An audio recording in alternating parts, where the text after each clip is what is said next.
စမ်းကြဲတဲ့တရဝတကောင်သူ့ခန္ဓာကိုယ်ထဲဝင်ရောက်သွားပြီးနောက်တာမန်အထက်တန်းကျောင်းသားလေးတစ်ယောက်ဟာလူသားတွေနဲ့လူသားအသားစားတဲ့ကပ်ပါးကောင်တွေကြားကတေတွင်းစင်တဲ့စစ်ပွဲထဲမှာပိတ်မိနေခဲ့ပါတယ်။သူ့ရဲ့ညာဘက်လက်ထဲမှာရှင်တန်နေတဲ့ထူးဆန်းတဲ့လက်တွဲဖော်တစ်ကောင်နဲ့အတူသူဟာမရေတွက်နိုင်တဲ့ထိတ်လန့်စရာတိုက်ပွဲတွေကိုရင်ဆိုင်ခဲ့ပြီးဖြစ်ပါတယ်။ဒါပေမဲ့သူ့ပတ်လေကရန်သူတွေဟာတဖြည်းဖြည်းပိုမိုတန်မာလာတာနဲ့အမျှမိကုန်းတစ်ခုကပတ်သက်ဆက်နွယ်သူအားလုံးကိုစတင်ခြောက်လန့်လာခဲ့ပါတယ်။တကယ်ဘီလူတရဝတွေကဘသူတွေလဲပြီးတော့ဘယ်အရာကလူသားတစ်ယောက်ကိုအစ်စ်အမှန်လူသားဖြစ်စေတာလဲကပ်ပါးကောင်တွေကြောင့်ဆုံးရှုံးမှုများစွာကြုံတွေ့ခဲ့ရပြီးနောက်စုံထောက်ဟာရာမ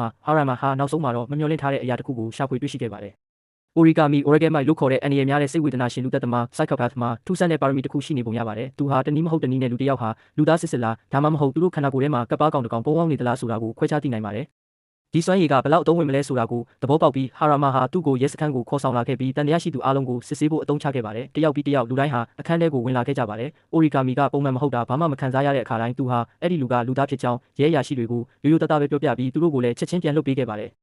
ဒါပေမဲ့ရှင်အီချီရှင်းနေရှိအထဲကိုလှမ်းဝင်လာတဲ့အချိန်မှာတော့အရာအလုံးပြောင်းလဲသွားခဲ့ပါတယ်။ Origami သူ့ကိုကြည့်လိုက်တဲ့ခဏမှာတင်ဒီကောင်လေးကတခြားလူတွေနဲ့မတူဘူးဆိုတာကိုချက်ချင်းသဘောပေါက်သွားခဲ့ပါတယ်။သူဟာရှင်အီချီကလူသားစစ်စစ်မဟုတ်တော့ဘူးဆိုတာကိုခံစားသိရှိနိုင်ခဲ့ပါတယ်။ဒါပေမဲ့ဘာကြောင့်ရဲမှန်းမသိပဲဒီစိတ်ဝေဒနာရှင်ဟာအမှန်တရားကိုသူ့ဘာသာသူပဲလှုပ်ဝက်ထားဖို့ရွေးချယ်ခဲ့ပါတယ်။ရှင်အီချီရဲ့အကြောင်းကိုဖွင့်ချမဲ့အစားသူ့မှာတန်တရားဖြစ်စရာဘာမှမရှိပါဘူးလို့ရဲတွေကိုအေးအေးဆေးဆေးပဲပြောခဲ့ပါတယ်။အဲ့ဒါကြောင့်မလို့ရှင်အီချီဟာဘာပြဿနာမှမရှိပဲပြန်ထွက်ခွာခွင့်ရခဲ့ပါတယ်။ရှင်အီချီအိမ်ပြန်နေတဲ့အချိန်မှာမီဂီမက်ဂျေဟာအနီးနားမှာအခြားကပ်ပါးကောင်ရှိနေတာကိုရုတ်တရက်ခံစားမိသွားပါတယ်။သူကရှင်အီချီကိုအဲ့ဒီနေရာစီအမြန်လမ်းညွှန်ခေါ်ဆောင်သွားခဲ့ပြီးမကြခင်မှာပဲသူတို့ဟာထိတ်လန့်စရာမြင်ကွင်းတစ်ခုကိုကြုံတွေ့ခဲ့ရပါတယ်။ကပ်ပါးကောင်တစ်ကောင်ဟာလူသားရဲ့အလောင်းကိုစားတောက်နေတာဖြစ်ပါတယ်။အခုချိန်မှာတော့ရှင်အီချီဟာတိုက်ပွဲတွေမှာအများကြီးပိုမိုတန်မာလာပြီးအတွေ့အကြုံလည်းပိုရင်းကျက်လာခဲ့ပါပြီ။မီဂီအနေနဲ့အဲ့ဒီတတဝါရဲ့အာယုံကိုခဏတာလွှဲပေးဖို့ပဲလိုအပ်ပါတယ်။အခွင့်အရေးကိုအမိရဆုပ်ကင်ပြီးရှင်အီချီဟာရှေ့ကိုအပြည့်တက်သွားကသူ့လက်နဲ့ကပ်ပါးကောင်ရဲ့နှလုံးသားကိုတက်တက်ထိုးဖောက်လိုက်ပါတယ်။အဲ့ဒီတတဝါဟာချက်ချင်းတေဆုံးသွားခဲ့ပါတယ်။ရှင်အီချီကရန်သူကိုဒီလောက်အလွယ်တကူနှိမ်နင်းနိုင်ခဲ့တာကိုမီဂီကိုယ်တိုင်တောင်အံ့အားသင့်သွားခဲ့ရပါတယ်။တိုက်ပွဲပြီးဆုံးသွားတဲ့အခါရှင်အီချီဟာတေဆုံးသူရဲ့ရုပ်အလောင်းကိုကြည့်ပြီးစိတ်မကောင်းဖြစ်ခဲ့ပါတယ်။သူသာဒီထက်စောစောရောက်ခဲ့ရင်အဲ့ဒီလူရဲ့အသက်ကိုကယ်တင်နိုင်ခဲ့လိမ့်မယ်လို့သူတွေးတောမိပါတယ်။ဒါပေမဲ့အဲ့ဒီမှာရက်နေတော့မှပဲအနီးနားကနေထူးဆန်းတဲ့အတန်တစ်ခုထွက်ပေါ်လာတာကိုသူရုတ်တရက်ကြားလိုက်ရပါတယ်။သူဟာအဲ့ဒီ area ကိုချက်ချင်းစတင်ရှာဖွေခဲ့ပေမဲ့ဘလောက်ပဲရှာတန်တရားဖြစ်စရာဘာမှရှာမတွေ့ခဲ့ပါဘူး။သူမသိခဲ့တာကတော့သူ့နောက်ကိုတိတ်တဆိတ်လိုက်ချောင်းနေတဲ့ဓာတ်ပုံဆရာဟာအနီးနားမှာရှိနေစေဖြစ်ပြီးအရာအလုံးကိုမြင်တွေ့သွားခဲ့တာပဲဖြစ်ပါတယ်။တစ်ချိန်တည်းမှာပဲမြို့တော်ခမ်းမမှာမြို့တော်ဝင်ဟီယိုကာဝါဟက်ကာဝါဟာရှင်အီချီကြောင့်အခြားကပ်ပါးကောင်အသက်ခံလိုက်ရတယ်ဆိုတဲ့သတင်းကိုရရှိခဲ့ပါတယ်။ဒီသတင်းကသူ့ကိုဒေါသထွက်စေခဲ့ပြီးသူကကလဲစားချေဖို့စဉ်းစားလာပေမဲ့ရီယိုကိုရဲကုန်းကတော့အမြင်ချင်းမတူခဲ့ပါဘူး။သူမကချက်ချင်းအရေးယူဆောင်ရွက်ဖို့မလိုသေးဘူးလို့ပြောပါတယ်။အဲ့ဒါထက်သူတို့အနေနဲ့စိတ်ရှိရှိထားပြီးလောလောဆယ်ဘာမှမလုပ်ဘဲနေတဲ့နယ်လို့သူမကယုံကြည်နေပါတယ်။သူမရဲ့အမြင်မှာတော့ရှင်အီချီစိတ်အေးသွားပြီးကပ်ပါးကောင်တွေကိုလိုက်လံအမဲလိုက်တာကိုလုံးဝရပ်တန့်သွားဖို့ကအချိန်တစ်ခုပဲလိုတော့တာဖြစ်ပါတယ်။လူတိုင်းကတော့သူမရဲ့အကြံဉာဏ်ကိုမကြိုက်ကြပါဘူး။ကပ်ပါးကောင်တချို့ကပြောင်ကျသဘောမတူကြပဲသူတို့ထဲမှာအတန်မာဆုံးဖြစ်တဲ့ကိုတိုထောက်ကိုနောက်ဆုံးဆုံးဖြတ်ချက်ချပေးဖို့တောင်းဆိုကြပါတယ်။ဒါပေမဲ့သူတို့အတွက်ကန့်ဆိုးတာကတော့ကိုတိုကိုဘယ်နေရာမှာမှရှာမတွေ့တာပဲဖြစ်ပါတယ်။သူမရှိတဲ့အတွက်ရီယိုကိုရဲ့အာဏာကိုဘယ်သူမှမစိန်ခေါ်ရဲကြပါဘူး။နောက်ဆုံးမှာတော့အဲ့ဒီအဖွဲ့ဟာသူမရဲ့အမိန့်ကိုနာခံပြီးလောလောဆယ်မှာရှင်အီချီကိုဒီတိုင်းပဲထားလိုက်ဖို့ဆုံးဖြတ်ခဲ့ကြပါတယ်။အခြားတနေရာမှာတော့မက်ကီလို့ခေါ်တဲ့ထူးဆန်းတဲ့ကပ်ပါးကောင်တစ်ကောင်ဟာမနက်ခင်းအပြည့်လေ့ကျင့်ခန်းလုပ်နေပါတယ်။အစာပိုင်းမှာတော့သူဟာလမ်းမပေါ်မှာလေ့ကျင့်ခန်းလုပ်နေတဲ့တာမန်လူတစ်ယောက်လိုထင်ရပေမဲ့သူ့မှာပုံမှန်မဟုတ်တာတစ်ခုခုရှိနေတယ်ဆိုတာချက်ချင်းထင်ရှားလာပါတယ်။ပြေးနေရင်းနဲ့မက်ကီဟာယာကူဇာရဲကျူဇာရုံးခန်းတစ်ခုဘေးကနေဖြတ်သွားပြီးရုတ်တရက်သူ့ဘာသာသူတဟာရေမောပါတော့တယ်။အပြင်မှာရက်နေတဲ့ဂိုင်းဝင်တစ်ယောက်ကဒါကိုသတိပြုမိပြီးဘာကအဲ့ဒီလောက်ရေးစရာကောင်းနေလဲလို့မေးပေမဲ့မက်ကီကပြန်ဖြေဖို့တောင်စိတ်မဝင်စားခဲ့ပါဘူး။အဲ့ဒီအစားသူကအဲ့ဒီလူကိုပေါ့ပပပဲဖန်ဆွဲပြီးထိတ်လန့်စရာကောင်းတဲ့အရှင်ဟုံနဲ့သူ့ကောင်းကိုမြေကြီးထဲရိုက်ခွဲလိုက်ပါတယ်။အဲ့ဒီတိုက်ခိုက်မှုကပြင်းထန်လွန်းလာကြောင်းယာကူဇာဂိုင်းသားဟာပြန်လည်ခုခံနိုင်စွမ်းလုံးဝမရှိခဲ့ပါဘူး။မက်ကီအတွက်တော့ဒါဟာအစပဲရှိပါသေးတယ်။ဒီအရာတစ်ခုလုံးကိုသူ့ရဲ့လေ့ကျင့်ခန်းရဲ့အစိပ်ပိုင်းတစ်ခုလိုသဘောထားပြီးသူဟာယာကူဇာရုံးခန်းထဲကိုအေးအေးဆေးဆေးလှမ်းဝင်သွားပါတယ်။ခဏအကြာမှာတော့အဆောက်အုံတစ်ခုလုံးမှာဆူဆူဝါဝါအော်ဟစ်တန်တွေဟိမ့်ထွက်သွားခဲ့ပါတယ်။တယောက်ပြီးတယောက်အတွင်းထဲကယာကူဇာဂိုင်းဝင်၈ယောက်စလုံးတက်ဖြတ်ခြင်းခံခဲ့ရပါတယ်။မက်ကီပြန်ထွက်သွားတဲ့အချိန်မှာတော့ရုံးခန်းတစ်ခုလုံးသွေးမြေကြားတုတ်တင်ရှင်းလင်းခြင်းခံလိုက်ရပါပြီ။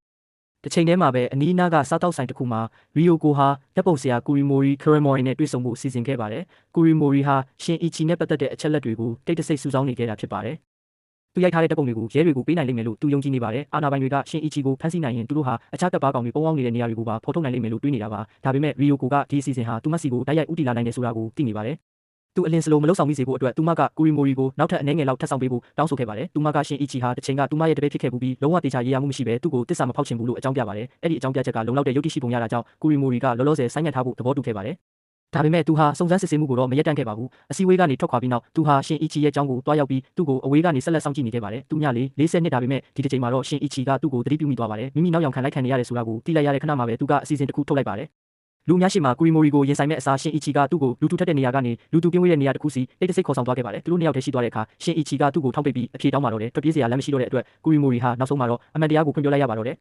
သူကရီယိုကိုဟာရှင်အီချီအကြောင်းကိုသူ့ကိုပြောပြခဲ့တဲ့လူဖြစ်ပြီးသူဟာကပ်ပါကောင်တွေနဲ့ဆက်နွယ်နေတယ်လို့ပြောခဲ့ကြောင်းဖွင့်ဟခဲ့ပါတယ်။ဒါကိုကြားလိုက်ရတဲ့အခါရှင်အီချီအံ့အားသင့်သွားပေမဲ့သူကလည်းအပြန်လန်အနေနဲ့အချက်လက်ချို့ကိုမျှဝေဖို့ဆုံးဖြတ်ခဲ့ပါတယ်။သူကကူရီမိုရီကိုတနေ့လုံးဟာကပ်ပါကောင်တွေရဲ့ခံတပ်တစ်ခုလိုတဖြည်းဖြည်းဖြစ်လာနေပြီလို့ပြောပြပါတယ်။ပြီးတော့ပိုပြီးထိတ်လန့်စရာကောင်းတဲ့အရာတစ်ခုကိုပါဖွင့်ချလိုက်ပါတယ်။ရီယိုကိုဟာလူသားတွေကြားထဲမှာပုံအောင်နေတဲ့တာမန်ကပ်ပါကောင်တစ်ကောင်မဟုတ်ပါဘူး။သူမကသူတို့ရဲ့ခေါင်းဆောင်တွေကတယောက်ဖြစ်ပြီးသူတို့အားလုံးထဲမှာအညံအကောင်းဆုံးကပ်ပါကောင်တွေဖြစ်နိုင်ပါတယ်။ကူရီမိုရီကိုပြန်မလွတ်ခင်မှာရှင်အီချီကသူ့ကိုပြင်းပြင်းထန်ထန်တတိပေးခဲ့ပါတယ်။သူတိထားသမျှအရာအလုံးကိုမေ့ပစ်လိုက်ပြီးသူ့ရဲ့တာမန်ဘဝတွေကိုပဲပြန်သွားဖို့ပြောပါတယ်။မဟုတ်ရင်တော့အနှင်းနဲ့အမြန်ကပ်ပါကောင်တွေကသူ့နောက်ကိုလိုက်လာလိမ့်မယ်လို့ဆိုပါတယ်။ကံမကောင်းစွာပဲကူရီမိုရီဟာအဲ့ဒီတတိပေးချက်ကိုလစ်လျူရှုခဲ့ပါတယ်။ဝေးဝေးမှာနေမဲ့အစားသူဟာအမှန်တရားကိုဖွင့်ချဖို့ပို့ပြီးတော့တောင်စိတ်ပိုင်းဖြစ်လာခဲ့ပါတယ်။မကြခင်မှာပဲသူဟာမြို့တော်ခမ်းမကိုတွားရောက်ပြီးမြို့တော်ဝင်ဟီဝါဟွာနဲ့လူတွေ့မေးမြန်းခန်းတစ်ခုပြုလုပ်ဖို့စီစဉ်ခဲ့ပါတယ်။တာမန်လူတွေ့မေးမြန်းခန်းတစ်ခုလုပ်နေတဲ့အောင်ဆောင်ရင်းနဲ့နောက်ပိုင်းမှာမြို့တော်ဝင်ကိုတိတ်တဆိတ်ထောက်လန်းနိုင်ဖို့အတွက်အတန်ဖန်းဆက်အသေးလေးတစ်ခုကိုလှုပ်ဝက်ချန်ထားခဲ့ပါတယ်။အစပိုင်းမှာတော့အရာအလုံးဟာအစီအစဉ်တိုင်းဖြစ်သွားပုံရပါတယ်။ဒါပေမဲ့ကူရီမိုရီထွက်ခွာသွားပြီးမကြခင်မှာပဲကပ်ပါကောင်တစ်ကောင်ကအဲ့ဒီအတန်ဖန်းဆက်ကိုရှာတွေ့သွားခဲ့ပါတယ်။ဟီယိုကာဝါကဒါကိုသိလိုက်ရတဲ့အခါနောက်ဆုံးမှာတော့သူတရက်လွန်သွားပြီလို့ဆုံးဖြတ်လိုက်ပါတယ်။ရီယိုကိုရဲ့အမိန့်တွေကိုလုံးဝလစ်လျူရှုပြီးသူကကိစ္စရက်တွေကိုသူ့လက်ထဲမှာပဲကင်တွယ်ဖို့ရွေးချယ်လိုက်ပါတယ်။ဒီတစ်ချိန်မှာတော့သူကကူရီမိုရီရောရှင်အီချီပါနှစ်ယောက်စလုံးကိုအပြတ်ရှင်းပစ်ချင်နေတာဖြစ်ပါတယ်။တစ်ချိန်တည်းမှာပဲကြောင်းဆင်းသွားတဲ့အတွက်ရှင်အီချီဟာစာတီဆဲတဲ့နဲ့အတူအိမ်ကိုလမ်းလျှောက်ပြန်နေခဲ့ပါတယ်။သူတို့နှစ်ယောက်တာမန်စကားတွေပြောနေကြတော့မှမီကီဟာအန်ရီတစ်ခုကိုရုတ်တရက်ခံစားမိလိုက်ပါတယ်။အနီးနားမှာကပ်ပါကောင်အများပြားရှိနေပါတယ်။တစ်ကောင်လည်းမဟုတ်ဘူးနှစ်ကောင်လည်းမဟုတ်ဘူးငါးကောင်တောင်ရှိနေတာပါစာတီတာတိုက်ပွဲအလယ်မှာပိတ်မိသွားနိုင်တယ်ဆိုတာကိုသဘောပေါက်ပြီးရှင်အီချီဟာသူမနဲ့ချက်ချင်းလမ်းခွဲကအခြားလမ်းကြောင်းတစ်ခုစီဦးတည်သွားခဲ့ပါတယ်မျောလင့်ထားတဲ့အတိုင်းပဲကပ်ပါကောင်တွေကသူ့နောက်ကိုစတင်လိုက်ပါတော့တယ်အတန်ကြာပြေးပြီးနောက်ရှင်အီချီဟာနောက်ဆုံးမှာတော့ရန်သူနဲ့မျက်နှာချင်းဆိုင်တိုးပါတော့တယ်အဲ့ဒီကပ်ပါကောင်ကသူ့ကိုယ်သူမစ်ကီလို့မိတ်ဆက်ပါတယ်ပထမဆုံးကြည့်လိုက်ရင်တော့သူဟာကပ်ပါကောင်ကောင်းတယ်လို့ထင်ရပါတယ်ဒါပေမဲ့အမှန်တရားကတော့ပိုပြီးစိတ်နှောက်ယှက်ဖြစ်စရာကောင်းပါတယ်မီကီကကပ်ပါကောင်၅ကောင်လို့ခံစားမိရတဲ့အကြောင်းရင်းကတော့မစ်ကီရဲ့ခန္ဓာကိုယ်ကိုတကယ်တမ်းမှာကပ်ပါကောင်၅ကောင်မတူညီတဲ့ကောင်တွေကတပြိုင်နက်တည်းထိန်းချုပ်ထားလို့ဖြစ်ပါတယ်ကပ်ပါကောင်တစ်ကောင်စီကလက်တစ်ဖက်စီကိုထိန်းချုပ်ထားပြီးတစ်ကောင်စီကခြေထောက်တစ်ဖက်စီကိုထိန်းချုပ်ကနောက်တစ်ကောင်ကတော့ခေါင်းကိုထိန်းချုပ်ထားတာပါသူတို့အားလုံးဟာခန္ဓာကိုယ်တစ်ခုတည်းကိုအတူတူမျှဝေသုံးစွဲနေကြတာဖြစ်ပါတယ်အကျိုးဆက်အနေနဲ့ကတော့မယုံနိုင်စရာကောင်းတဲ့ခွန်အားတွေရှိနေတဲ့ထိတ်လန့်စရာတိုက်ခိုက်ရေးသမားတစ်ယောက်ဖြစ်လာတာပါပဲတိုက်ပွဲစတင်တာနဲ့အမျှမီကီဟာမစ်ကီရဲ့တိုက်ကွက်တွေကိုဂရုတစိုက်လေ့လာခဲ့ပါတယ်ရန်သူကအစွမ်းထက်ပေမဲ့မီကီကအရေးကြီးတဲ့အချက်တစ်ခုကိုသတိပြုမိသွားပါတယ်ကပ်ပါကောင်များပြားကခန္ဓာကိုယ်တစ်ခုတည်းကိုထိန်းချုပ်နေရတဲ့အတွက်သူတို့ရဲ့လှုပ်ရှားမှုတွေဟာပြည့်စုံစွာဟန်ချက်ညီမှန်နေပါဘူးသူတို့ရဲ့တိုက်ကွက်တွေကပြင်းထန်ပေမဲ့အနှဲငယ်စီးပွားမကိုက်ဖြစ်နေပါတယ်။မီကီဟာအခွင့်အရေးတစ်ခုကိုချက်ချင်းမြင်လိုက်ပါတယ်။မစ်ကီကရှင်အီချီအပေါ်အာယုံဆိုင်နေတော့မှမီကီဟာသူ့ရဲ့ခန္ဓာကိုယ်ကိုအနီးနားကတစ်ပင်ပေါ်အထိမြင့်မြင့်ဆန်ထုတ်လိုက်ပါတယ်။ပြီးတော့အပေါ်ကနေရုတ်တရက်အလစ်အငိုက်တိုက်ခိုက်လိုက်ပါတယ်။အဲ့ဒီတိုက်ကွက်ကအပြစ်ပြောစရာမရှိအောင်ပြည့်စုံခဲ့ပါတယ်။တစ်ချက်တည်းနဲ့တင်မီကီဟာမစ်ကီရဲ့ခေါင်းကိုအပြတ်ဖြတ်ချလိုက်ပါတယ်။အစွမ်းထက်တဲ့ရန်သူဟာမြေကြီးပေါ်ကိုလဲကျသွားခဲ့ပါတယ်။သူတို့နိုင်ပြီလို့ယုံကြည်ပြီးရှင်အီချီနဲ့မီကီတို့ဟာနှလုံးသားကိုဖျက်ဆီးပြီးကပ်ပါကောင်ကိုအပြတ်ရှင်းဖို့ပြင်ဆင်ကြပါတယ်ဒါပေမဲ့သူတို့မလုံနိုင်ခင်မှာပဲအနီးနားကလူတစုဟာအနားကိုချင်းကပ်လာခဲ့ကြပါတယ်သူတို့သာထပ်ပြီးဆက်နေရင်လူတွေကအရာအလုံးကိုမြင်တွေ့သွားနိုင်ပါတယ်စိတ်မပါလက်မပါနဲ့ပဲသူတို့ထွက်ခွာသွားဖို့အတင်းအကျပ်ဖိအားပေးခံလိုက်ရပါတယ်အဲ့ဒီအချိန်တုန်းကတော့ဒါဟာအန်ရရဲ့ကင်းဆုံးရွေးချယ်မှုလို့ထင်ရပေမဲ့မကြခင်မှာပဲဆိုးရွားတဲ့အမှားတစ်ခုဖြစ်လာခဲ့ပါတယ်ခဏအကြာမှာတော့ခေါင်းမရှိတဲ့ခန္ဓာကိုယ်ဟာပြန်လည်လှုပ်ရှားလာခဲ့ပါတယ်ညာဘက်လက်ကိုထိန်းချုပ်ထားတဲ့ကပ်ပါကောင်ကခန္ဓာကိုယ်တစ်ခုလုံးကိုရုတ်တရက်လွှဲပြောင်းထိန်းချုပ်လိုက်ပါတယ်ပြီးတော့အဲ့ဒီကပ်ပါကောင်ကရှင်အီချီတစ်ခါမှမရင်ဆိုင်ဘူးသေးတဲ့အတန်မာဆုံးနဲ့အန်ရရဲ့ရှိဆုံးကပ်ပါကောင်ဖြစ်တဲ့ဂိုတိုကာလို့ဖြစ်နေပါတော့တယ်ထိတ်လန့်စရာအမှန်တရားကနောက်ဆုံးမှာတော့ပေါ်ပေါက်လာခဲ့ပါပြီအဲ့ဒီခန္ဓာကိုယ်ကိုမစ်ကီတယောက်တည်းကပဲထိန်းချုပ်ထားခဲ့တာလုံးဝမဟုတ်ပါဘူးအတွင်းထဲကကပ်ပါကောင်တစ်ကောင်ချင်းစီဟာလိုအပ်တဲ့အချိန်တိုင်းထိန်းချုပ်မှုကိုရယူနိုင်ပြီးခန္ဓာကိုယ်ရဲ့အတန်အမူအရာနဲ့ပင်ကိုယ်စရိုက်ကိုပါပြောင်းလဲပြစ်နိုင်ပါတယ်အခုဂိုတိုကလွှဲပြောင်းထိန်းချုပ်လိုက်ပြီဖြစ်တဲ့အတွက်ချင်းချောက်မှုကပိုလို့တောင်ကြီးမားလာခဲ့ပါပြီအဲ့ဒီနောက်ပိုပြီးထိတ်လန့်စရာကောင်းတဲ့အရာတစ်ခုဖြစ်ပျက်ခဲ့ပါတယ်ဂိုတိုကမစ်ကီရဲ့ပြတ်တောက်သွားတဲ့ခေါင်းကိုပြန်လာဖို့အေးအေးဆေးဆေးအမိန့်ပေးလိုက်ပါတယ်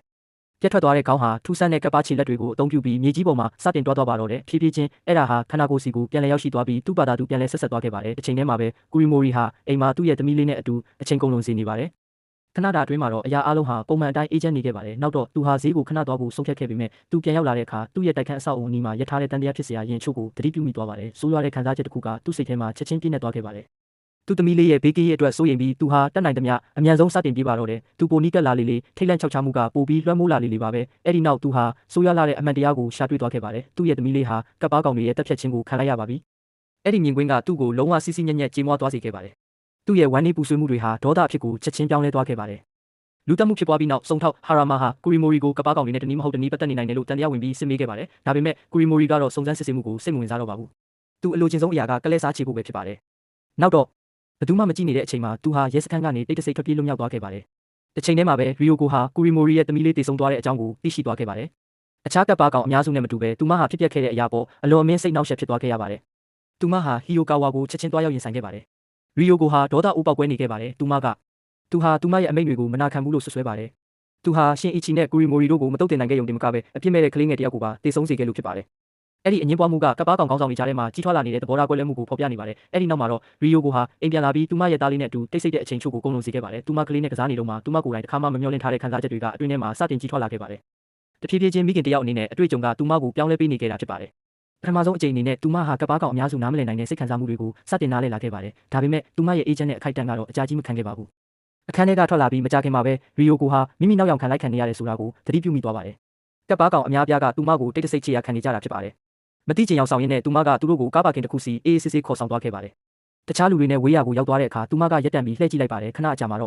့ကပ်ပါကောင်၃ကောင်ဟာအရေးတွေထဲကနေထွက်လာပြီးသူမကိုဝိုင်းလိုက်ကြပါတယ်။သူတို့ကတတ်ဖို့ဆေးလွတ်လိုက်တာဖြစ်ပါတယ်။ဒါပေမဲ့ရီယိုကိုကတော့လုံးဝစိုးရိမ်ပူပန်ခြင်းမရှိခဲ့ပါဘူး။သူမကကပ်ပါကောင်၃ကောင်နဲ့တော့သူမကိုအနိုင်ယူဖို့ဘလို့မှမဖြစ်နိုင်ဘူးလို့အေးအေးဆေးဆေးပဲပြောလိုက်ပါတယ်။သူတို့တုံ့ပြန်ခွင့်မရခင်မှာပဲထိတ်လန့်စရာရုပ်သွင်းပြောင်းလဲမှုတစ်ခုဖြစ်ပွားခဲ့ပါတယ်။ရီယိုကိုရဲ့မျက်နှာအစိပ်ပိုင်းချို့ဟာရုတ်တရက်ကွဲအပ်ဖွင့်ထွက်သွားပြီးအချို့နေရာတွေလက်ဟာပြောက်ကွယ်သွားတာကိုပြသနေပါတယ်။အဲ့ဒီအချိန်မှာတင်ထက်မြက်တဲ့ကပ်ပါသားပြား၃ချောင်းဟာသူမရဲ့ခန္ဓာကိုယ်ထဲကနေမယုံနိုင်စရာအရှိန်နှုန်းနဲ့ထွက်ပေါ်လာပါတယ်။အဲ့ဒီတိုက်ကွက်တွေကရန်သူ၃ကောင်စလုံးရဲ့နှလုံးသားကိုတဲတဲထိုးဖောက်သွားခဲ့ပါတယ်။ကပ်ပါကောင်တွေဟာသူတို့ပြန်လဲခုခံဖို့အခွင့်အရေးတောင်မရခင်မှာတင်ချက်ချင်းတေဆုံးသွားခဲ့ကြပါတယ်။စက္ကန့်အနည်းငယ်ကြာမှာတော့ထူးဆန်းတဲ့အစိပ်ပိုင်းတွေကရီယိုကိုရဲ့မျက်နှာစီပြန်လဲရောက်ရှိပြီးဆက်သွားခဲ့ကဘာမှမဖြစ်ခဲ့တယ်လို့မျိုးသူမရဲ့ရုပ်ရည်ကိုပြန်လဲကောင်းမွန်စေခဲ့ပါတယ်။တိုက်ခိုက်သူတွေကိုရှင်းလင်းပြီးနောက်ရီယိုကိုဟာသူမရဲ့သားလေးရဲ့အခန်းစီပြန်သွားခဲ့ပါတယ်။ဒါပေမဲ့ပကတ်သေးကိုကြည့်လိုက်တဲ့အခါသူမရဲ့ကလေးလေးမရှိတော့ပါဘူး။အဲ့ဒီအစားအစာတစ်စောင်ကိုပဲတွေ့ရပါတယ်။အဲ့ဒီစာကကူရီမိုရီစီကဖြစ်ပါတယ်။သူကကလေးကိုခေါ်သွားပြီးဖြစ်ကြောင်းနဲ့ရဲစခန်းမှာစောင့်နေမယ်လို့ရေးထားပါတယ်။တစ်ချိန်တည်းမှာပဲစုံထောက်ဟာရာမာဟာကူရီမိုရီစီဖုန်းဆက်ခဲ့ပါတယ်။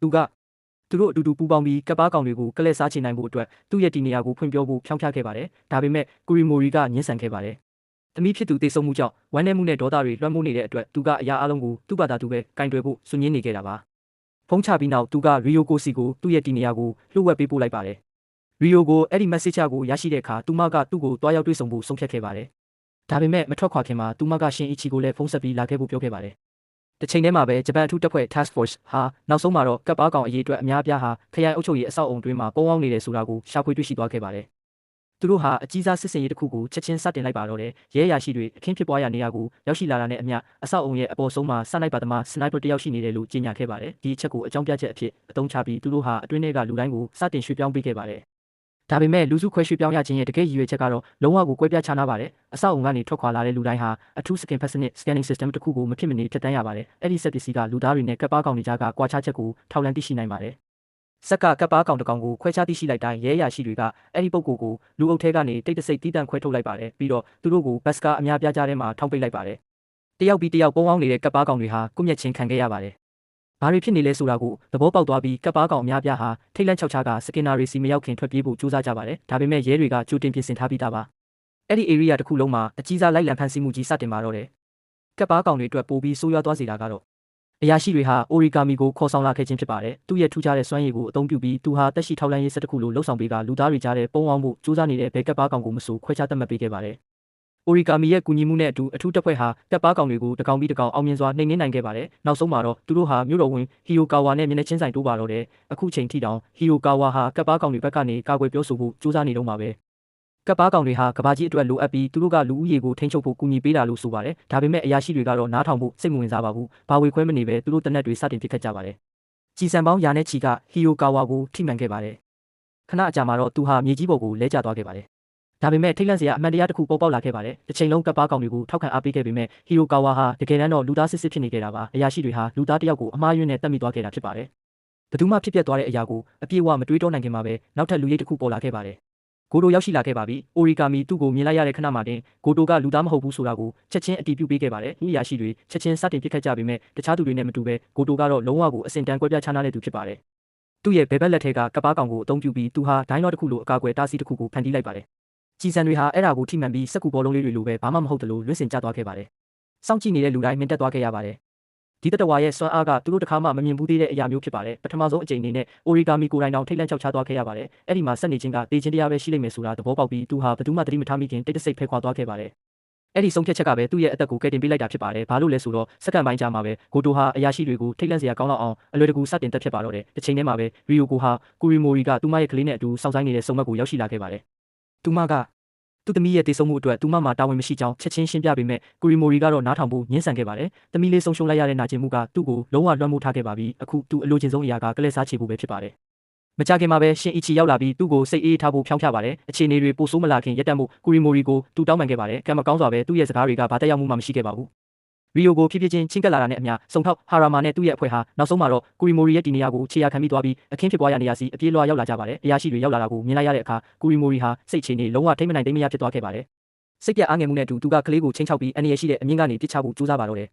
ရီယိုကိုမှရွေးချယ်စရာလမ်းမရှိတော့ပါဘူး။ချက်ချင်းအေးအေးယူဆောင်ရရင်းနဲ့သူမဟာသူမရဲ့ကပ္ပတာပြတစ်ချောင်းကိုပစ်လွတ်လိုက်ပြီးကူရီမိုရီရဲ့နှလုံးသားကိုထိုးဖောက်လိုက်ပါတယ်။ဓာတ်ပုံဆရာဟာအဲ့ဒီနေရာမှာတင်တေဆုံးသွားခဲ့ပါတယ်။ဝမ်းနည်းစရာကောင်းပေမဲ့ဒါဟာသူမရဲ့သားလေးကိုကယ်တင်နိုင်မဲ့တစ်ခုလေးတော့နီးလန်းဖြစ်ခဲ့ပါတယ်။ကူရီမိုရီမရှိတော့တဲ့နောက်ရီယိုကိုဟာနောက်ဆုံးမှာတော့သူမရဲ့ကလေးကိုသူမရဲ့ရင်ခွင်ထဲပြန်လည်ပွေ့ပိုက်နိုင်ခဲ့ပါတယ်။ဒါပေမဲ့အဲ့ဒီလိုလှုပ်ဆောင်ရမှာသူမဟာလူတိုင်းရဲ့ရှိမှာသူမရဲ့တကယ်တဘာဝအမှန်ကိုဖွင့်ချလိုက်တယ်လို့ဖြစ်သွားခဲ့ပါတယ်။ရဲတွေကသူမဟာတပ်ပါကောင်ဖြစ်တယ်ဆိုတာကိုချက်ချင်းသဘောပေါက်သွားကြပါတယ်။စုံထောက်ဟာရာမာနဲ့သူ့ရဲ့လူတွေဟာသူတို့ရဲ့လက်နက်တွေကိုဆွဲထုတ်ပြီးသူမကိုမလှုပ်ရှားဖို့အမိန့်ပေးခဲ့ကြပါတယ်။ရီယိုကိုကသူတို့ကိုလစ်လူရှုခဲ့ပါတယ်။အဲ့ဒီအစားသူမဟာသူမရဲ့သားလေးကိုပွေ့ချီထားရင်းရှင်အီချီစီကိုအေးအေးဆေးဆေးပဲလမ်းလျှောက်သွားပါတော့တယ်။သူမမနာခန္ဓာကိုမြင်တော့ဟာရာမာကတနက်ပစ်ခတ်လိုက်ပါတယ်။ကြည်စံဟာရီယိုကိုရဲ့နဖူးတက်တဲ့ကိုထိမှန်သွားခဲ့ပါတယ်။ဒါပေမဲ့လူတိုင်းအားတင်သွားစေတာကတော့သူမဟာအဲ့ဒီကြည်စံကိုရိုးရိုးလေးပဲပြန်ထွေးထုတ်လိုက်ပြီးဒဏ်ရာကိုစက္ကန့်ပိုင်းတွင်ပြန်လည်ကုသလိုက်တာပဲဖြစ်ပါတယ်။အရာရှိတွေထပ်မံတနက်ပစ်ခတ်ကြပြန်ပါတယ်။ကြည်စံပေါင်းများစွာဟာအရက်မျက်နှာအနှံ့ကနေသူမကိုထိမှန်ခဲ့ပေမဲ့ရီယိုကိုကသူတို့ကိုဘယ်တော့မှပြန်မတိုက်ခိုက်ခဲ့ပါဘူး။အဲ့ဒီအစားသူမဟာတနက်တန်တွေကြားကနေသူမရဲ့သားလေးကိုကာကွယ်ဖို့အတွက်သူမရဲ့ကပ္ပစွမ်းရည်တွေကိုအသုံးပြုခဲ့ပါတယ်။အချိန်ချင်းတနက်ပစ်ခံနေရစင်မှာတော့သူမဟာရှိကိုဆက်ပြီးလမ်းလျှောက်နေခဲ့ပါတယ်။ဒါကိုကြည့်နေရင်းနဲ့ရှင်အီချီဟာနောက်ဆုံးမှာတော့ရဲတွေကိုရက်တန့်ဖို့အော်ဟစ်လိုက်ပါတော့တယ်။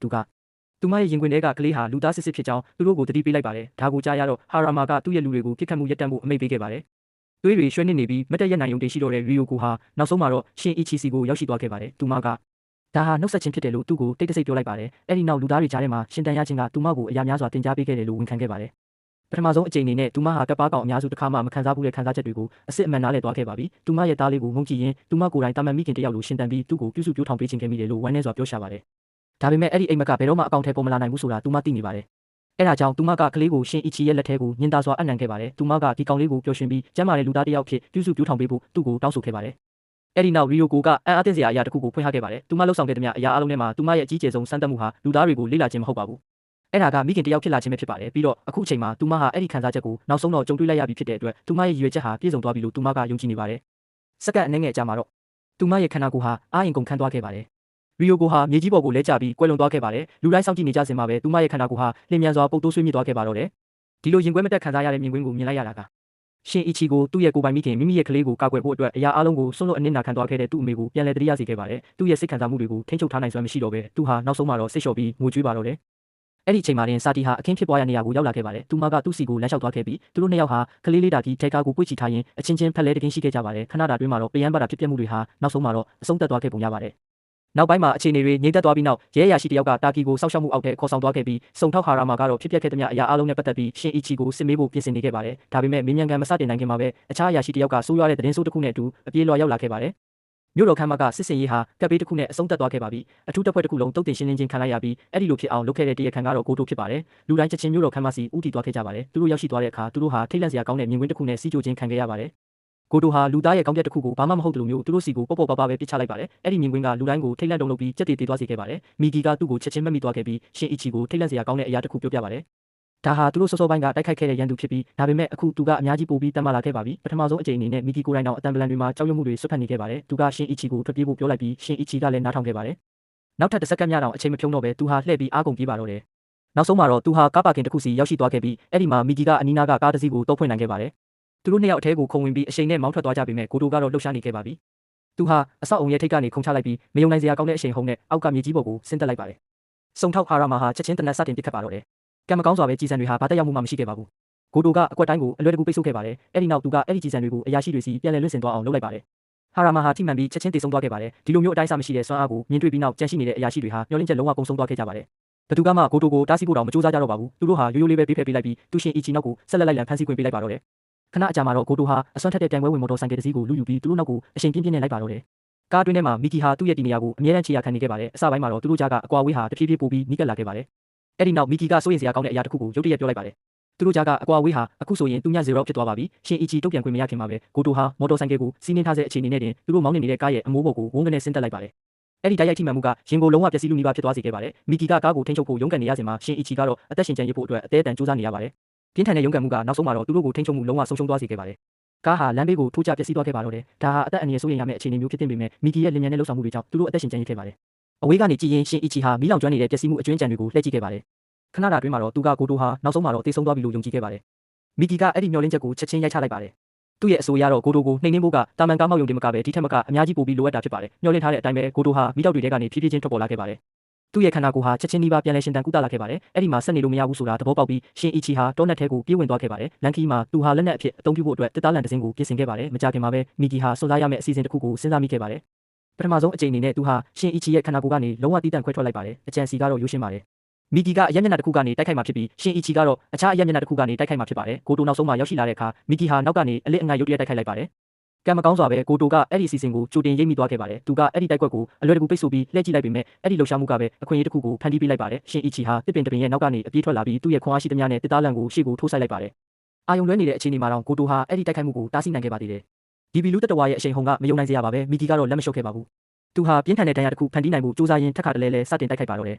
်တစ်ချိန်မှာတော့သူအောင်မြင်လူနီးပါးဖြစ်ခဲ့ပေမဲ့ကိုတိုရဲ့ခန္ဓာကိုယ်ကိုထိန်းချုပ်ထားတဲ့အခြားကပ်ပါကောင်လေးကောင်ဟာတိုက်ကွက်တိုင်းကိုပိတ်ဆို့ဖို့အတူတူပူးပေါင်းလှုပ်ဆောင်ခဲ့ကြပါတယ်သူတို့ရဲ့အဖွဲ့လိုက်လှုပ်ဆောင်မှုကကိုတိုကိုပြန်လဲတက်တာလာစေဖို့နဲ့ပျက်စီးသွားတဲ့ခန္ဓာကိုယ်ကိုပြန်လဲစုစည်းနိုင်ဖို့အတွက်လုံလောက်တဲ့အချိန်ကိုပေးလိုက်တယ်လို့ဖြစ်သွားခဲ့ပါတယ်အဲ့ဒီအချိန်မှာပဲမီကီဟာနာကျင်စရာကောင်းတဲ့အမှန်တရားကိုသဘောပေါက်သွားခဲ့ပါတယ်သူတို့အနိုင်မရနိုင်ပါဘူးဒီလိုမျိုးပုံစံနဲ့တော့ပေါ့သူကရှင်အီချီကိုချက်ချင်းထွက်ပြေးဖို့ပြောပေမဲ့ရှင်အီချီကတော့သူ့ကိုခြံထားခဲ့ဖို့ညှင်းဆန်ခဲ့ပါတယ်သူလုံနိုင်တာဆိုလို့ကိုတိုကမီကီကိုတဆစီတစ်ပိုင်းစီဆွဲဖြဲပစ်နေတာကိုထိတ်လန့်တုန်လှုပ်စွာနဲ့ကြည့်နေဖို့ပဲရှိပါတော့တယ်မီကီဟာနောက်ဆုံးအချိန်ထိရဲရဲဝံ့ဝံ့တိုက်ခိုက်ခဲ့ပေမဲ့စွမ်းအားချင်းကွာခြားချက်ကတော့ကြီးမားလွန်းလာပါတယ်သူ့ရဲ့အားအင်တွေလုံးဝကုန်ဆုံးလို့နှီးပါဖြစ်နေတဲ့အချိန်မှာမီကီဟာသူ့ရဲ့နောက်ဆုံးခိုက်တန့်တွေကိုကိုတိုရဲ့အာယုံကိုလွှဲဖို့အတွက်အသုံးချခဲ့ပါတယ်အဲ့ဒီခဏတာအခွင့်အရေးလေးကပဲရှင်အီချီကိုထွက်ပြေးခွင့်ပေးလိုက်တာဖြစ်ပါတယ်စက္ကန့်ပိုင်းကြာမှာတော့ကိုတိုဟာမီကီရဲ့ကြက်ရှိနေတဲ့အစိပ်ပိုင်းတွေကိုဖျက်ဆီးပစ်လိုက်ပါတော့တယ်အခုဆိုရင်လုံးဝတယောက်တည်းဖြစ်သွားခဲ့ရတဲ့ရှင်အီချီဟာမိုးသေးထန်စွာရွာသွန်းနေတဲ့တောနက်ထဲမှာပြေးလွှားနေခဲ့ပါတယ်သူဟာနျူကလ িয়ার စက်ရုံတစ်ခုရဲ့စွန့်ပစ်ထားတဲ့အစိပ်ပိုင်းတစ်ခုစီရောက်တဲ့အထိစက်တိုက်ပြေးနေခဲ့ပါတယ်။အားအင်ကုန်ခန်းပြီးစိတ်ပိုင်းဆိုင်ရာပါကြေမွနေတဲ့အတွက်သူဟာနောက်ဆုံးမှာတော့လဲကျသွားခဲ့ပါတော့တယ်။သူအသက်ရှူဖို့ရုန်းကန်နေရစဉ်မှာပဲသူ့ရဲ့ဖုန်းဟာရုတ်တရက်မြည်လာခဲ့ပါတယ်။အဲ့ဒါစာတီဖြစ်ပါတယ်။နောက်ပိုင်းမှာသတိလစ်သွားပြီးနောက်ရှင်အီချီနိုးလာတဲ့အခါစာတီကသူ့ကိုရှာဖွေတွေ့ရှိသွားပြီးသူ့ရဲ့ဒဏ်ရာတွေကိုပြုစုစောင့်ရှောက်ပေးထားတာကိုတွေ့လိုက်ရပါတယ်။နောက်တနေ့မနက်မှာသူတို့နှစ်ယောက်အတူတူနိုးလာခဲ့ကြပါတယ်။အစပိုင်းမှာတော့အရာအလုံးအဆင်ပြေပုံရပါတယ်။အဲ့ဒီနောက်ရှင်အီချီဟာထူးဆန်းတဲ့အရာတစ်ခုကိုသတိပြုမိသွားပါတယ်။သူ့ရဲ့ဒဏ်ရာရထားတဲ့လက်ကျန်လက်မောင်းပေါ်မှာမျက်စိတစ်လုံးပေါ်လာခဲ့ခြင်းဖြစ်ပါတယ်။ဒီလိုရှာဖွေတွေ့ရှိမှုကအတိတ်ပဲတစ်ခုပဲရှိနိုင်ပါတယ်။မီကီရဲ့ cells တချို့ဟာသူ့အတွင်းထဲမှာရှင်သန်နေစေဖြစ်ပါတယ်။အစပိုင်းမှာတော့ဒါဟာသတင်းကောင်းလို့ထင်ရပေမဲ့ပြဿနာတစ်ခုရှိနေပါတယ်။ကပ်ပါကောင်တွေဟာအချင်းချင်းခံစားသိရှိနိုင်ကြပါတယ်။မီကီရဲ့ cell တွေရှင်သန်နေသေးရင်ကိုတိုကရှင်အီချီရဲ့ဒီနေရာကိုခြေရခံနိုင်မှာဖြစ်ပြီးအနည်းနဲ့အမြန်သူရှာတွေ့သွားမှာဖြစ်ပါတယ်။တစ်ချိန်တည်းမှာပဲနျူကလ িয়ার စက်ရုံရဲ့အဝင်ဝမှာဝန်ထမ်းတစ်ယောက်ကကိုတိုအဲ့ဒီ area ထဲဝင်လာတာကိုသတိပြုမိပြီးသူ့ကိုတားဆီးဖို့ကြိုးစားခဲ့ပါတယ်။အဲ့ဒီတနာစရာကောင်းတဲ့လူဟာစကားတောင်ဆုံးအောင်ပြောခွင့်မရခဲ့ပါဘူး။ကိုတိုကသူ့ရဲ့ခေါင်းကိုချက်ချင်းဆွဲဖြတ်ပစ်လိုက်ပါတယ်။အခုထွက်ပြေးစရာလမ်းမရှိတော့ဘူးဆိုတာကိုသဘောပေါက်ပြီးရှင်အီချီဟာဆုံးဖြတ်ချက်တစ်ခုချလိုက်ပါတယ်။သူစာတီကိုနှုတ်ဆက်လိုက်ပါတယ်။အဲ့ဒီနောက်သူဟာနောက်ဆုံးပွဲသိမ်းတိုက်ပွဲအတွက်မိမိကိုယ်ကိုပြင်ဆင်လိုက်ပါတယ်။ပုံနေမဲ့အစားသူဟာတမင်တက်သူ့ရဲ့ဒီနေရာကိုဖွင့်ချလိုက်ပြီးကိုတိုကိုစက်ရုံရဲ့နျူကလ িয়ার စွန့်ပစ်ပစ္စည်း area စီကိုဆွဲဆောင်ခေါ်သွားခဲ့ပါတယ်။အဲ့ဒီနေရာကိုရောက်တဲ့အခါရှင်အီချီဟာအဲ့ဒီ area တစ်လျှောက်ဖြည်းဖြည်းချင်းလှုပ်ရှားနေတဲ့ကြီးမားတဲ့စက်မှုလက်သေးခုံ mechanical power တစ်ခုပေါ်ကိုထွက်ပြေးသွားခဲ့ပါတယ်။ခဏတာအတွင်းမှာတော့သူလွတ်မြောက်သွားနိုင်မလို့ထင်ရပေမဲ့ကိုတိုမှာတော့အခြားအစီအစဉ်ရှိပါတယ်။သူ့ရဲ့ကပ်ပါစွမ်းရည်တွေကိုအသုံးပြုပြီးသူဟာသူ့ရဲ့ခြေထောက်တွေကိုတန်မာတဲ့တိရစ္ဆာန်ခြေလက်တွေဖြစ်ပြောင်းလဲလိုက်တာကြီးမားတဲ့ခုံချက်တစ်ခုနဲ့လေထဲကိုပစ်လွတ်လိုက်ပါတယ်။စက္ကန့်ပိုင်းကြာမှာတော့သူဟာလှုပ်ရှားနေတဲ့လက်သေးခုံရဲ့အပေါ်တက်တဲ့ကိုဆင်းသက်လိုက်ပါတယ်။အခုဆိုရင်ရှင်အီချီပိတ်မိသွားပါပြီ။သူ့မှာလက်တစ်ဖက်ပဲကျန်တော့ပြီးအားရင်လည်းလုံးဝမရှိတဲ့လောက်ဖြစ်နေတာကဘာပေါ်မှာအတန်မာဆုံးကပ်ပါကောင်ကတော့သူ့ရဲ့ရှစ်တက်ထဲမှာရက်နေပါတယ်။ကိုတိုဟာချက်ချင်းစတင်တိုက်ခိုက်ပါတော့တယ်။သူ့ရဲ့ဓာပြတွေဟာလေထဲမှာထက်ခါတလဲလဲဝေယံဖြတ်တောက်နေပြီးရှင်အီချီကိုခုခံကာကွယ်ဖို့အခွင့်အရေးလုံးဝမပေးပါဘူး။ဒါပေမဲ့တိုက်ခိုက်နေစဉ်အတွင်းမှာကိုတိုဟာအဲ့ဒီအဝေးထိန်လက်သေးခုံကြီးကိုဆွဲကင်ထားတဲ့ကေဘယ်ကျိုးတွေကိုမတော်တဆဖြတ်တောက်မိသွားခဲ့ပါတယ်။စက်ပစ္စည်းတစ်ခုလုံးဟာမြေကြီးပေါ်ကိုစတင်ပြိုကျပျက်စီးပါတော့တယ်။အရာအလုံးပြိုလဲပျက်စီးနေစဉ်မှာရှင်အီချီဟာအောက်ကအမိုက်ပုံထဲကနေထွက်နေတဲ့တန်ချီတက်နေတဲ့တန်ချောင်းမီးလုံရာတစ်ခုကိုသတိပြုမိသွားပါတယ်။ဒါဟာသူ့ရဲ့နောက်ဆုံးခွင့်ရဖြစ်နိုင်တယ်ဆိုတာသဘောပေါက်ပြီးသူဟာစွန့်စားမှုအကြီးကြီးတစ်ခုကိုလှုပ်ဆောင်ခဲ့ပါတယ်။ကိုတိုရဲ့တိုက်ကွက်တွေကိုလက်မအနေငယ်အလိုကနေတီတီလေးရှောင်ကွင်းရင်းသူဟာမြေကြီးပေါ်မှာအရှိန်ပြည့်နဲ့ရှော့တိုက်သွားပြီးအဲ့ဒီတန်ချောင်းကိုဖမ်းဆွဲလိုက်ပါတယ်။အဲ့ဒီနောက်သူ့မှာကြန့်ရှိနေတဲ့ခွန်အားပလရှိသမျှကိုအသုံးပြုပြီးသူဟာကိုတိုစီကိုတက်တက်ပြေးဝင်သွားခဲ့ပါတယ်။တန်ချောင်းဟာကိုတိုရဲ့ရင်ဘတ်ထဲကိုနှက်ဆိုင်စွာထိုးဆိုင်မိသွားခဲ့ပါတယ်။ဒါပေမဲ့ပြဿနာတစ်ခုရှိနေပါတယ်။ရှင်အီချီဟာနှလုံးသားကိုတော့လွဲချော်သွားခဲ့ခြင်းဖြစ်ပါတယ်။ဒီလိုမျိုးအသေးအတန်တိုက်ခိုက်ခဲ့တဲ့တိုက်ကွက်ပြီးနောက်မှာတော့ကိုတိုဟာအသက်ရှင်နေစေဖြစ်ပါတယ်။ဒေါသထွက်သွားပြီးကိုတိုဟာပြန်တိုက်ခိုက်မှုကိုချက်ချင်းစတင်လိုက်ပါတယ်။ဒါပေမဲ့သူ့ရဲ့ကပ်ပါထားပြတစ်ချောင်းကရှင်အီချီရဲ့ဒဏ်ရာရထားတဲ့လက်မောင်းကိုထိမိလိုက်တဲ့ခဏမှာပဲမမျှော်လင့်ထားတဲ့အရာတစ်ခုဖြစ်ပျက်ခဲ့ပါတယ်။ကိုတိုရဲ့ခန္ဓာကိုယ်အစိပ်ပိုင်းတစ်ခုဟာရုတ်တရက်စတင်တုံ့ပြန်လာခဲ့ပါတယ်။အဲ့ဒီနောက်မယုံနိုင်စရာမြင်ကွင်းတစ်ခုပေါ်လာခဲ့ပါတယ်။ကပ်ပါကောင်ရဲ့အစိပ်ပိုင်းတစ်ခုဟာကိုတိုစီကနေတီးတန့်ခွဲထွက်သွားပြီးရင်းနှီးကျွမ်းဝင်တဲ့ပုံစံတစ်ခုအဖြစ်ပြောင်းလဲသွားခဲ့ပါတယ်။မီကီပြန်လည်ရောက်ရှိလာခြင်းဖြစ်ပါတယ်။ရှင်အီချီသူ့ရဲ့မျက်လုံးတွေကိုတော့မယုံနိုင်အောင်ဖြစ်ခဲ့ရပါတယ်။မီကီက